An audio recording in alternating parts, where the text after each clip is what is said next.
Hello दोस्तों, नमस्कार। तो हमारी आज की कहानी है ईश्वर प्राप्ति का मार्ग। तो चलिए हम इस कहानी को शुरू करते हैं।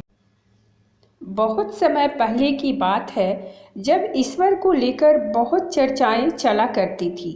ईश्वर की महिमा और सर्वशक्तिमता की बातें सुन सुनकर एक जिज्ञासु ने सोचा कि ईश्वर से मिलना चाहिए। बहुत सोचने के बाद उसने अपने खाली समय में ईश्वर को खोजना शुरू कर दिया।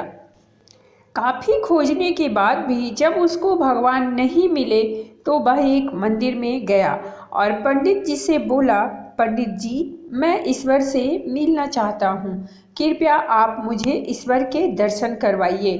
पंडित जी बोले, आओ आओ, यहाँ दक्षिणा चढ़ाओ और ईश्वर के दर्शन कर लो। यह सुनकर जिज्ञासु बोला, महाराज, मैं असली ईश्वर से मिलना चाहता हूँ।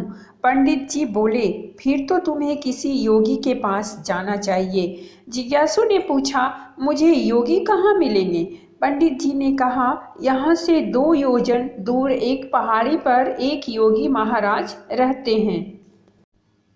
वह तुम्हें ईश्वर प्राप्ति का मार्ग बता सकते हैं। जिज्ञासु बोला, क्या वह कोई दान दक्षिणा लेते हैं? पंडित जी ने कहा, नहीं, योगी किसी से कोई धन नहीं लेते हैं। यदि तुम स्वेच्छा से कोई उपहार देना चाहो तो दे सकते हो। इसके पश्चात जिज्ञासु ने सोचा कि 2 योजना तो बहुत अधिक होता है, चलते चलते शाम हो जाएगी, मैं कल जाऊंगा। ऐसा सोचकर वह अपने घर चला आया। दूसरे दिन अपना सारा कामकाज जल्दी खत्म करके वह योगी से मिलने पहाड़ी की ओर चल दिया। चलते चलते वह थक गया। पास ही एक झरना बह रहा था। वहाँ उसने हाथ मुंह धोए, पानी पिया और आगे चल पड़ा। आखिरकार मध्यकाल तक वह पहाड़ी पर पहुंच ही गया। उसने देखा कि पहाड़ी चारों ओर से मनमोहक फूलों की खुशबू से महक रही है। झरनों की मधुर ध्वनियों से पूरा वातावरण गुंजानमय है और सामने के पेड़ पर गेरुए वस्त्रों में एक महात्मा बैठे फल खा रहे थे। उसने उस महात्मा को प्रणाम किया और पूछा कि क्या आप ही इस पहाड़ी के योगी महाराज हैं? महात्मा बोले, तुम्हें योगी से क्या चाहिए? जिज्ञासु बोला, मुझे योगी महाराज से ईश्वर प्राप्ति का मार्ग जानना है। महात्मा हंसे और वहां से चल दिए। वह भी उनके पीछे पीछे चलने लगा। थोड़ी दूर जाकर फिर बोला, महाराज बताइए ना, क्या आप ही वह योगी हैं? महाराज बोले, हाँ, मैं ही इस पहाड़ी का रहने वाला योगी हूँ। जिज्ञासु बोला, तो फिर आप मुझे ईश्वर प्राप्ति का मार्ग बताइए। महात्मा बोले, तुम ईश्वर को क्यों जानना चाहते हो? जिज्ञासु थोड़ी देर चुप रहा और बोला, बस ऐसे ही। महात्मा बोले, ठीक है, तो फिर कल आना। इस तरह 3 दिन बीत गए। योगी महाराज रोजाना कहते रहे, कल आना। चौथे दिन उस जिज्ञासु के सब्र का बांध टूट गया और वह बोला, गुरुजी, बताना है तो बताइए, अन्यथा मना कर दीजिए। मैं रोज रोज यहाँ आकर परेशान हो गया हूँ।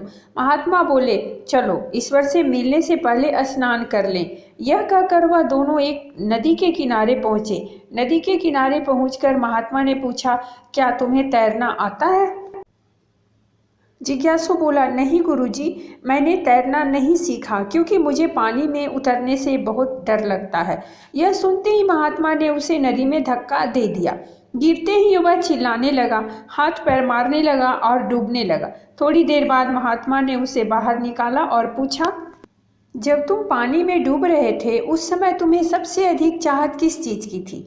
जिज्ञासु बोला, महाराज, उस समय तो मेरा पूरा ध्यान अपने एक एक श्वास पर था कि कौन सा अंतिम श्वास होगा। महात्मा बोले, क्या इसी तरह की चाहत तुम्हारी ईश्वर के प्रति भी है? इतना सुनते ही जिज्ञासु को ईश्वर प्राप्ति का मार्ग पता लग चुका था। वह जान चुका था कि ईश्वर की चाहत को केवल शब्दों और पूजा तक सीमित रखकर भगवान को नहीं पाया जा सकता। यदि सच में हम ईश्वर से मिलना चाहते हैं तो हमारे हृदय में ईश्वर के प्रति अटूट प्रेम, श्रद्धा और विश्वास होना जरूरी है। जब ईश्वर को आप दिल से चाहेंगे, निश्चय ही उसे दिल में पाएंगे। उस दिन तुम्हें ईश्वर मिल जाएगा। तो दोस्तों ये थी हमारी आज की कहानी। अगर कहानी अच्छी लगी हो तो प्लीज़ हमारे चैनल को सब्सक्राइब कीजिए, वीडियो को लाइक और शेयर ज़रूर कीजिए। मिलते हैं हम एक नई कहानी के साथ नई वीडियो में। तब तक के लिए बहुत बहुत धन्यवाद।